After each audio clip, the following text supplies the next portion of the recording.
Aryan news मराठीमध्ये आपले स्वागत आहे। बघा आर्यन न्यूज मराठी, रहा अपडेट, आवाज सर्वसामान्य माणसाचा। आर्यन न्यूज मराठी।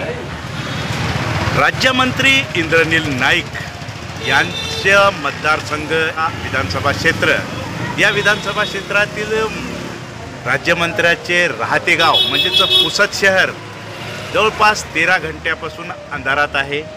नागरिकांना विविध समस्यांचा सामना करावा लागत आहे। 13 घंट्यापासून लाईन बंद असल्याने सर्व व्यवसाय ठप्प आहेत। लोकांना नळाला पाणी नाही, घरामध्ये लाईट नाही।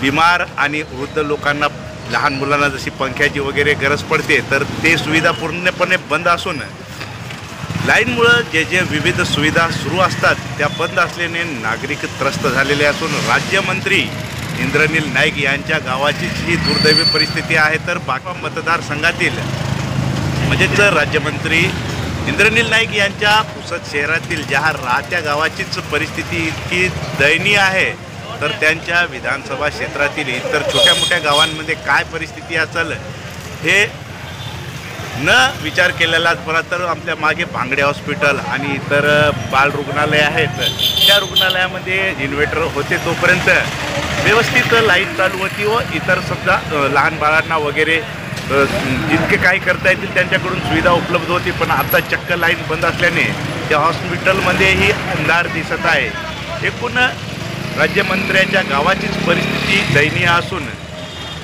दुसऱ्या तालुक्यांचा किंवा छोट्या मोठ्या गावांचा विचार न केलेलाच बरा। तर माननीय इंद्रनील नाईक साहेबांनी पुसद शहरातील MSCB वगैरे अधिकारी यांना विचारपूस करणे गरजेचे होते। बऱ्याच नागरिकांकडून महाराष्ट्र राज्य विद्युत मंडळ बोर्ड यांना फोन केला असता किंवा लाईनीच्या बाबतीत काय झालं आणि तर त्यांचा फोन सारखा बंद येत असून 13 घंट्यापासून विद्युत पुरवठा खंडित आहे। तर कालही 8 घंटे सतत विद्युत पुरवठा बंद होता असे नागरिकांचे म्हणणे आहे। आर्यन न्यूज मराठी, पुसद।